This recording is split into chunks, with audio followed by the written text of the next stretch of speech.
Women Taking the Lead, episode 52. I would have stopped thinking small much sooner. Like that, like plain and simple, I would have worked through that self-doubt much sooner and stopped worrying and caring what other people thought. Hello, my name is Jody Flynn and welcome to Women Taking the Lead, where we are all about creating blasts of inspiration to help you overcome self-doubt so you can lead with confidence, integrity, and a sense of humor. This episode is sponsored by Luma Coaching. Want some support to get your dreams off the ground? Go to womentakingthelead.com/coaching to sign up for a consultation with me. Now, your future awaits, so let's get started.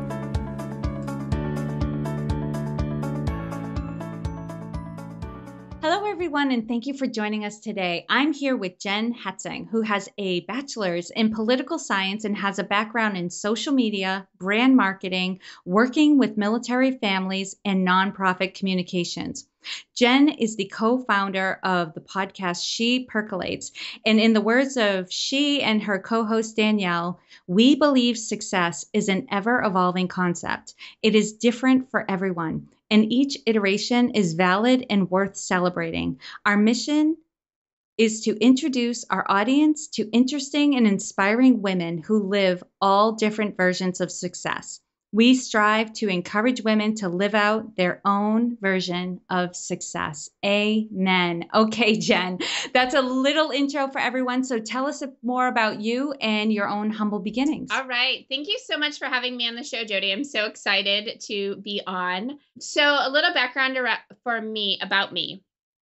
So I went to college just like every, not every, but 18-year-old, going to go to college, going to go do big things. Applied to all of the colleges as a pre-med microbiology major. I was going to do major things. I was going to be a doctor. I wanted to be an OBGYN and do all of these things. And then the end of my senior year came around. I'd gotten acceptance letters and I was like, I don't want to be a doctor. I don't want to go to school for 8 years. And I just changed my major. I was like, that's not for me. I don't think I can do it. Not that I didn't think I could do it. I didn't want to do it is what I realized. I think a part of me maybe was a little afraid of all of the learning and schooling, but it was really, I didn't want to do that. I didn't want to be in school for the next 8+ years. I then changed my major 4 times. Well, 3 more times. And I think a part of that was I felt like I needed to be perfect in what I was doing.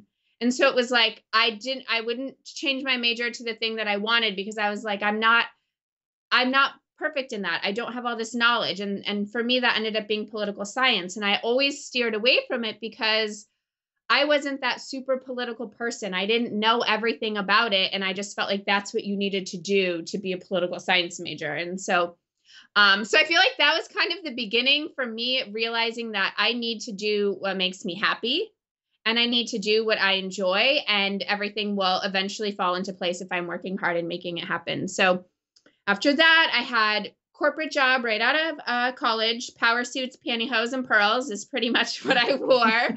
I was like 23 and I literally had no idea how old I was. Because I felt like I was in my 30s or 40s by the way that I dressed, and just even I felt like the way that I carried myself. I worked for a large financial institution, and all of our clients thought that I was much older than I was by like 10 years. Not by the way that I looked, but I think by the way that I dressed and the way that I acted, because that's what I had to do. And I was not fulfilled there for a variety of reasons, which we'll definitely get into in further questions. But I was in a long distance relationship with my now husband, and we got married. I moved and I started a bunch of different careers. Yeah. Wow, Jen. I think a lot of people listening are going to relate to what you have to say, because I think many of us have been in that position where there's all sorts of things like we set out on one path thinking this is what I'm going to do, and then realize we need to pivot. Yeah. And then we need to pivot, and then we need to pivot. So, I know to some extent you're sitting there going, oh my God, like this, I did it in college, I did it in my career, and here I am. But the reality is a lot of us have done that, Yeah. And I think sometimes when people Not that this is true for everyone, but I've seen people stick with programs in college, jobs where they know they're not meant to be doing it, Yes. but they can't get their way out of it. So I actually commend you for getting out of the things that you knew after testing them weren't for you. And you've definitely had success in your life. You're doing really great right now, and you've gained some confidence. But take us back to a time when you were playing small and you may not have been aware of it at the time. Share with us the story and the lessons you've learned. Okay, for sure. So this goes back to this first corporate job where I was wearing the power suits, pantyhose, and pearls. And like I said, I was just out of college. I think I was 23, 24. I took an extra year for college, which I think was at the time in college, I thought that was a horrible thing. I was slightly embarrassed. Everyone thought that I was going to graduate in like 3 years, and then I took 5 years. And so it was a little hard, but I was glad for that because I was finally ready to start this world. I found this job. They didn't want to hire me right away because they didn't think I had enough experience. So I went and found another job. 6 months later, I had a mutual friend that worked there. She contacted me and said, they are going to call you. They want to offer you the position because they haven't been able to find anyone that they think is going to be better than you. And so there it is. And so at the time I was like, this is great. This is amazing. This is what I've worked for. I wanted, like life is going to be fantastic. And I just feel like the entire time I was in this job, I was playing so small. I felt like I was too young. I felt like I didn't have a voice. I felt like I wasn't respected. And I was passed over for multiple job opportunities within the company that everyone said I was a shoo-in for. And that I was doing those jobs that would have been these positions that would have given me, a better title, which I think when you're in the corporate world, that's one of the things you strive for. But even more so, it would have given me a pay increase. And so I could have stopped living in these tiny 1-bedroom places, or I could have stopped living paycheck to paycheck and really felt like I was figuring my life out. So everything that I did at that job, I think I was playing small. Like I didn't speak up. I didn't value myself there. I didn't think that I was of value because I felt like that's how they saw me, as this young girl who was just out of college. So how could she know anything? And I remember, I think 6 months after I had started working there, and I was doing, everything that was asked of me, going above and beyond. I thought I was just doing the best that I could. And one of the gals that I worked with, she wasn't my supervisor, but she was a supervisor. She was like, so-and-so, who is the woman that I worked for, who again wasn't technically my boss, but I worked for her. And she had told this coworker of mine that basically that I needed to be staying later some days. Like if I was going to make it anywhere, I needed to be staying later. And I was like, but I don't have anything else to do after 5 o'clock. I'm doing it all right now. And I'm like, I'm not pushing anything back. I'm not, I'm not getting tasks done. And it was kind of it was moments like that where I look back at it and I was like, I just wasn't being confident, and I wasn't confident in myself. I wasn't sure of myself and what I was doing. And I think that probably played out sometimes in my mannerisms there. And I think that was just, that was a huge realization for me as I neared my time at the end of the company. I was really unhappy. Like I said, I had been passed up for a couple of opportunities that I was doing those jobs, and people said, you know what, we want you in this position. And then they would hire somebody outside of the company. And I just never understood what was going on. I was like, what am I not doing that is preventing me from getting these jobs? And so I think leaving that job was a really pivotal moment for me, because my outlook on every job I had after that is like, I am of value and I am of worth and I have knowledge and things. And when I go to my next jobs, I know how I'm going to present myself to make it very clear in a confident way that I'm a good part of this team and I have value. That's what I was hearing in your story, Jen. It sounds like you didn't know how to advocate for yourself. Yeah.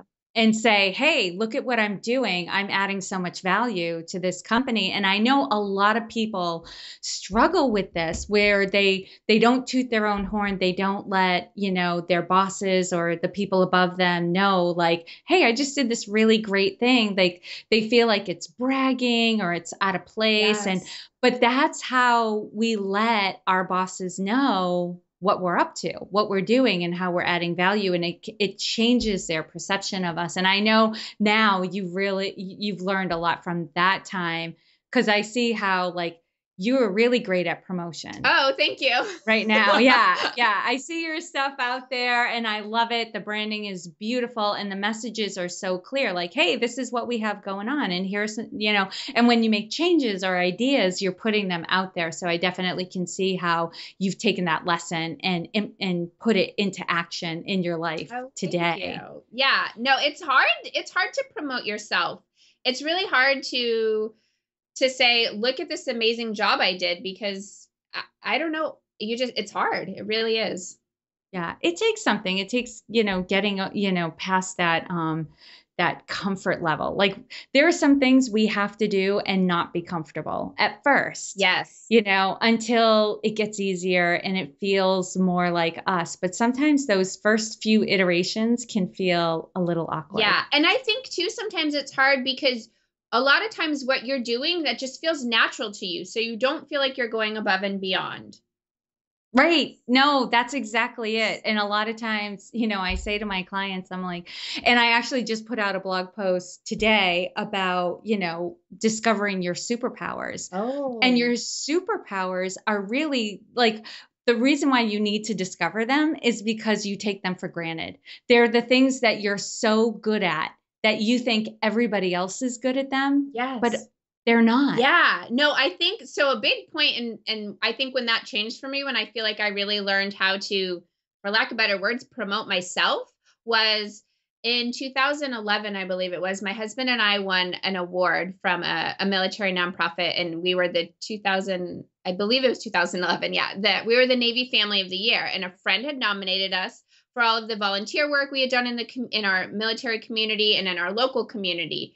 And I think we went out to DC, we got this award, we met all these people, and it was kind of the light bulb I needed to say, like, what you're doing is not what people consider normal, and it's okay to be proud of that, and it's okay to share those accomplishments, because you are doing things that you're doing big things, even if they feel small to you in your world, like to other people, they're big things. And that makes perfect sense. Like the theme of your show, where success is defined differently by everybody. Yeah. And it's important to just, define what's success for you and then live it. Yeah. Oh, Jen, we could go on and on forever. I know you and I both love to chat, but just for the sake of time, now share with us a time in your journey when you had a wake up call. Take us back to that moment and share with us the steps you took that led to your success. So I would have to say that kind of all came to fruition in 2014, so last year. So after I left that corporate job, my husband's in the military. I moved a few hours north from San Diego, and I had a couple of different jobs working with military families, and I loved a lot of it. Things changed, but at middle of 2011, we thought we were moving to Japan in 6 months. And so I was like, I am going to just stop working. We're going to have time together. I'm going to figure out what my next step is. We didn't end up going to Japan. My husband ended up having a much better, amazing job opportunity. But from middle of 2011 to the end of 2013, I spent a lot of time getting to where I wanted to be in 2014. And so that was the year that it all kind of just came together. I wanted to be working with social media and have my own clients and working with nonprofits. And I just, all of that happened. So it was the year I made the most money, which I do talk about on my show is not all that success is. But for me, when I was working in these jobs, or I was sometimes taking pay cuts to have these careers, 2014 was my best year ever in terms of the money that I made and doing the things that I had worked hard to get to those goals. And they were happening. And then it was also the year that I realized I'm ready for my next thing and I have to do those things even if they scare me. That like last year was when Danielle and I figured out what She Percolates was going to be. I mean, that was the year I met Danielle. We decided we were going to do this podcast, and I was just not going to let like fear and self-doubt hold me back. So I think all of those years of feeling like I didn't know what I was doing and not believing in myself, all of that changed last year for sure. I was like, I have to live this life. Like, I have to do it. I have to be as amazing as I can be.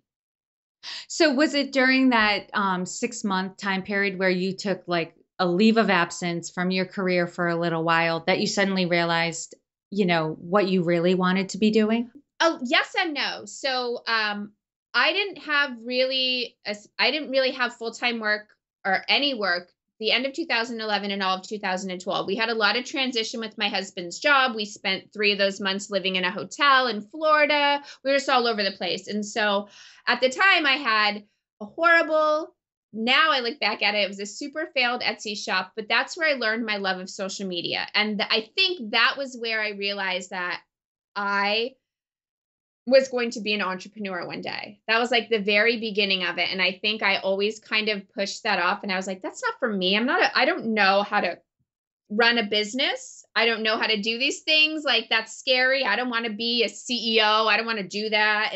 But I think that was, so I think that was probably those 18 months was really when I was like, things are going to change and I'm trying all of these things and they're going to, and I can look back now and they led to the next thing, which led to the next thing.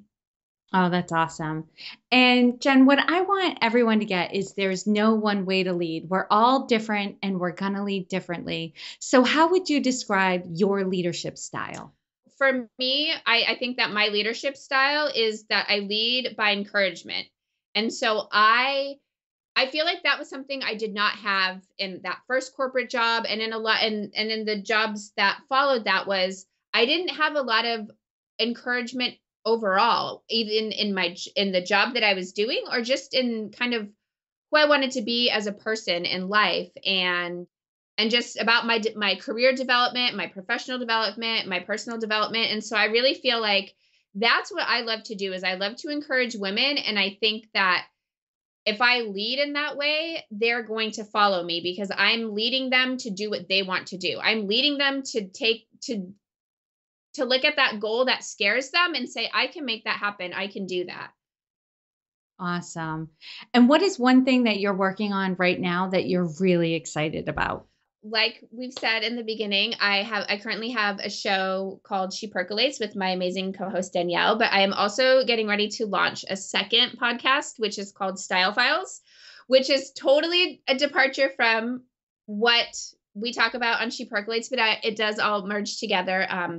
I want to encourage women to figure out how to be comfortable in the clothing that they wear and be confident, because I think that that's a huge part of presenting yourself to the world, to getting a job, to, closing a deal. And so I want women to be confident in who they are and what they're wearing and not have to go out and spend $4,000 on some designer look. So the power suits, pantyhose, and pearls. So just finding what is you are comfortable in and what makes you confident. And I think that that is what's more important than having the latest trends or designer clothes or thinking I need to dress a certain way because I'm at a certain place in my life. But it's all about just you being confident.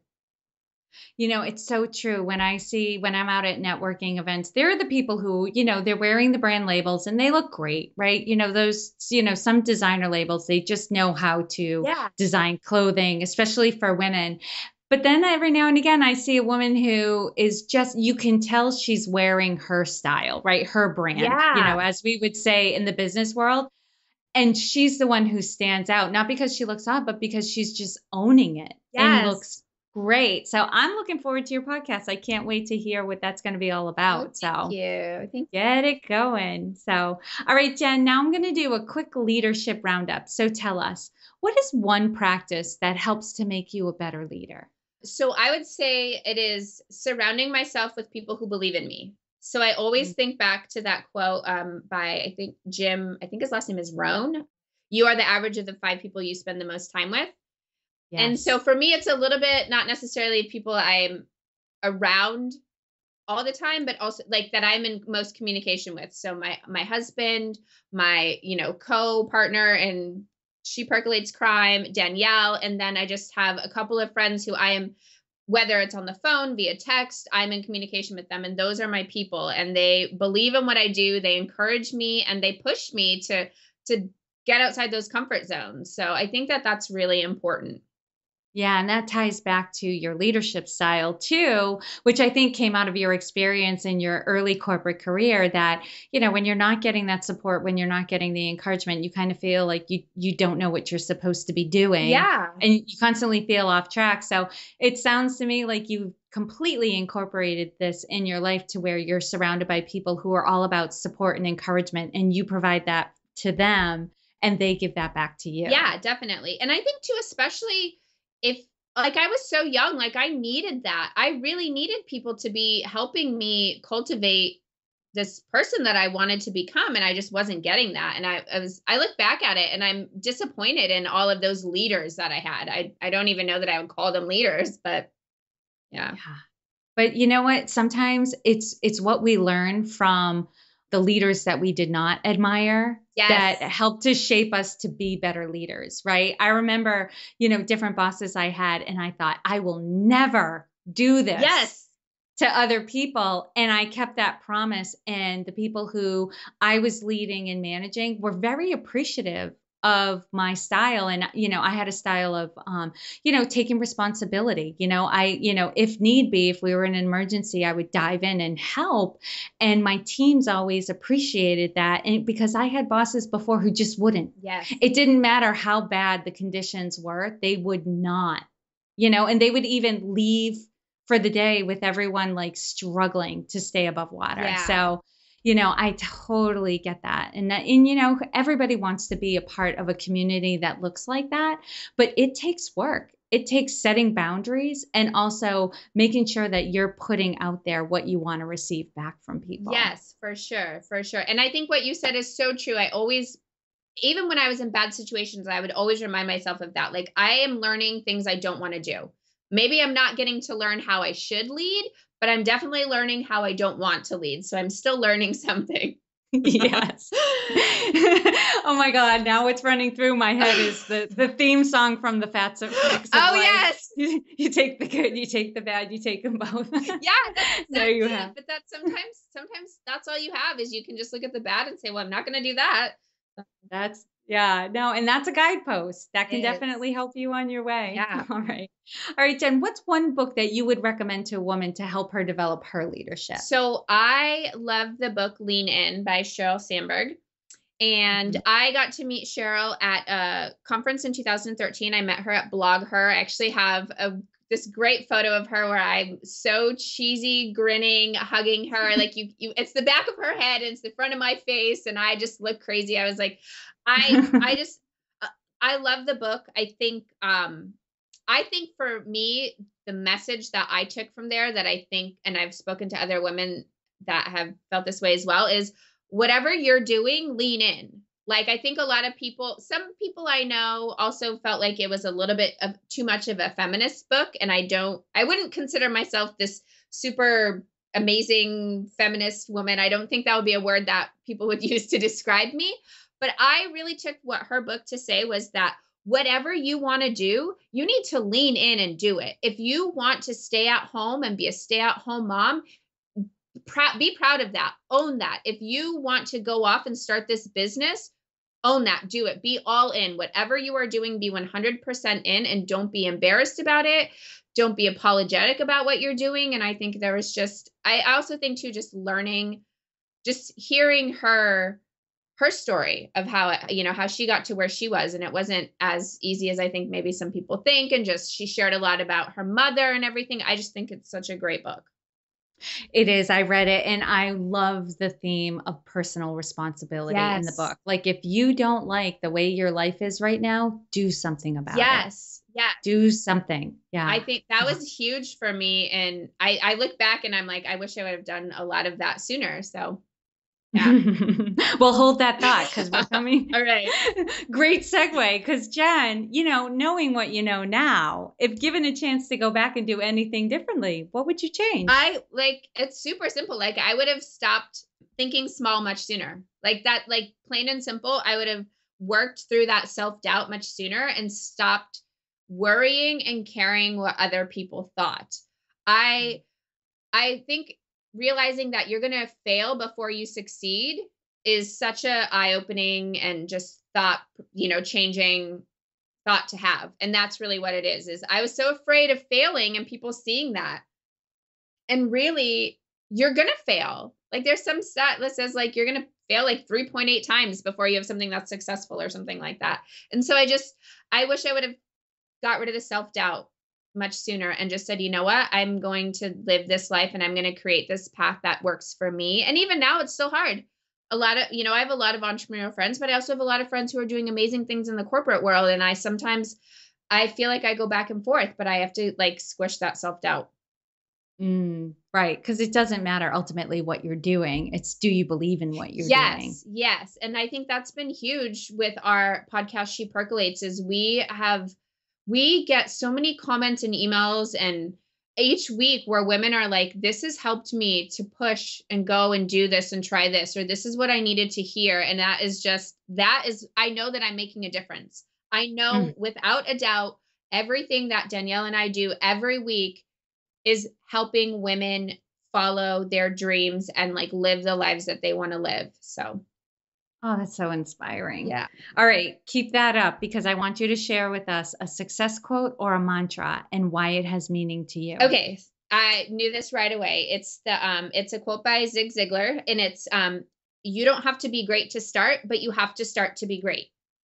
And so Jody, I think we talked a little bit about this at Podcast Movement is the whole like just start, like for people who like were afraid to get their podcast going, like just do it. And I think you're not going to ever be great at anything if you don't start it. And that was that was kind of the mantra we had in launching She Percolates is we said we knew we were going to be amateurs. We weren't going to have the perfect show. We weren't going to have the perfect guest, but we were going to get better and we were going to tell real stories. And so, but we just had to start because the show is never going to get better if we don't start it. And so that just, I think overall for everything in my life, I really look at that quote and I'm like, you know what? I have to start. I have to do it or I'm never going to be able to improve because there's nothing to improve on because I haven't started this thing that scares me.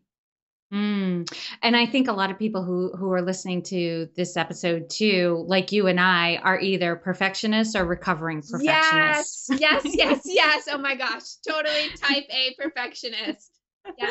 Right. But you like when you let that control you, like there's so many limits on what you can do because things have to be like so great for you to like push the button or start and do something. But there's so much freedom when you're okay with making mistakes. Like it's okay to make some mistakes and not be perfect, knowing that you'll learn a lot and you can pivot and make iterations and get better. Yes. And so that was even after we were okay launching and being amateurs, that really came into effect because I think it was about 6, maybe 7 weeks after we launched She Percolates this past February, I found out I was pregnant, which was not expected because I've struggled with infertility. So that was a total game changer because I had this plan of get to this place of what in my mind was perfection at a certain date. And that was just all thrown out the window. So again, it was one of those like, okay, I have to pivot. Like I have to change and do this and we're going to make it work. So yeah. Yeah. And it totally changed the timeline for you too, because you were sharing with me at Podcast Movement and before we started recording that you and Danielle have to record all your episodes for the rest of the year in September. Yes. Yeah, we do because my little girl is due in November, right around Thanksgiving. And then obviously too, Danielle is going to want some time off at the holidays. And so, yeah, so we are going to spend the next 30 days getting our podcast ready for October through the end of January. So, wow. Yeah. So I think that, that's inspiring too, is just, and, this has to get done, right? There isn't a Yeah. lot of choice, or the podcast just won't be released. Not that that would be the end of anything, but I know your commitment to make sure that your guests have that weekly inspiration, even Yeah. if you can't physically be, a part of what's going on all the time during that period. And you definitely do want to, Kate, what's the term for it, where you're nesting with your Yeah. baby, and your husband, because you'll be, I have this whole big transition to your family again too. But it's inspiring to me to just hear stories of women who are like, so I just started, and so we just did our best. Yep. And, and we're out there and we're doing great and we're inspiring people, right? Yeah. Can you imagine how many people would not have been touched if you had never gotten She Percolates off the ground? I know, that's so crazy to me, because I had no idea the magnitude of people that we would reach. And just every week our show grows. Every week we get more and more and more downloads and more emails. And it keeps Danielle and I going, and it just blows our mind. And I'm also so grateful that through all of this craziness, that my co-host Danielle has this same philosophy of like, we'll just get through it. We'll make it happen. We'll, whatever we can do, and we'll just keep going. But we both know that we are getting to share these women's stories of what success means to them and how they got there. And so, one, I know these women love being able to tell their story. And two, I know that our listeners love getting to hear them and be encouraged and be reminded that there's somebody where they are in their,